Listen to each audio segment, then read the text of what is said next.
Hey yo, what up, what up, what up? So before we get started, if you wouldn't mind hitting that like button, we'll go ahead and jump into the content. So is it me, or am I the only one that feel like this DLC was something we should have had from the beginning? If this is Naruto to Boruto, Kid Sasuke, Kid Naruto, Kid Gaara, and whatever other kids they got from the early stages of Naruto should have already been in the game. But I don't want to just riff about that. I want to get actually into the review of this character and just how impressed I was. I think there was many things about this character that completely was just ignored and was kind of like, it's a mid DLC.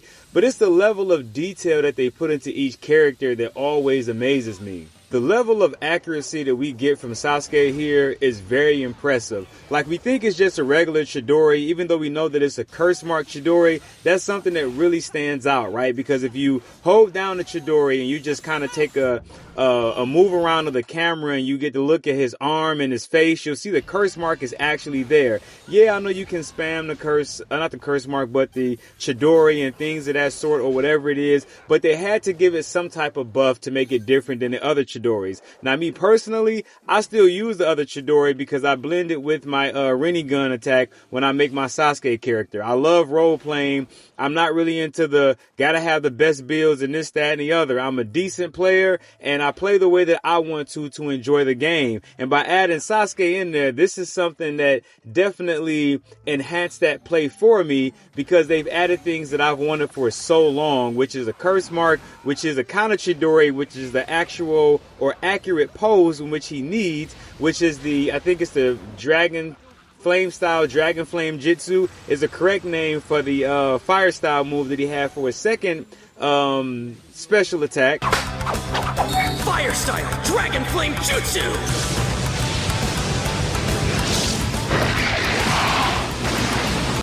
Now, to speak about the curse mark Chidori, many people are concerned about it being spammed and used over and over again and this, that, and the other. I think it's a fun technique to be able to use, but I can see how it would be bothersome for those who can continuously get this move off over and over again. But if you're a good player, or at least a decent player, that shouldn't really be a concern to you because it only regenerates or has a low cooldown if it makes contact. And I'm pretty sure you can dodge it if you have the right type of evasive skills. Now on to Sasuke's final Jutsu, the stage 2 curse mark. This is a move that people wanted in the game for a very long time, and that's why I say that it's overdue, but nonetheless it's here and many people are excited about it.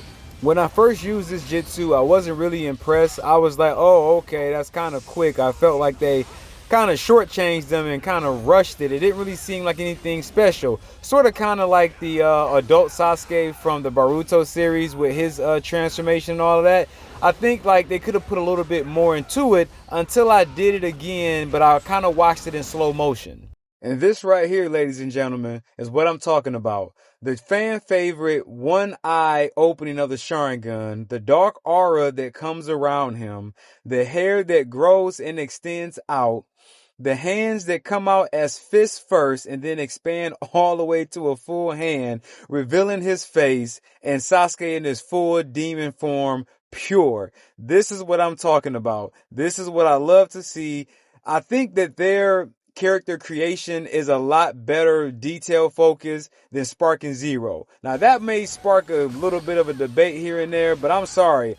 When you got so many Gokus and Sparking Zero and all of their faces look the same, all of their body weights are the same, only thing different is their transformations and their skill set, that's largely lacking to me. Now when Sasuke is in his curse mark form, he can still use his regular jutsus, and triangles serve as fireballs. Basically you can just spam those if you like. And of course you have the square, which is regular combos for what he's going to do, and then he has the Chidori, which is the Onyx Chidori, as his second trigger of this ultimate jutsu, which I think is a nice connection. So with that being said, that brings us to the end of this video. I think Sasuke is a complete character.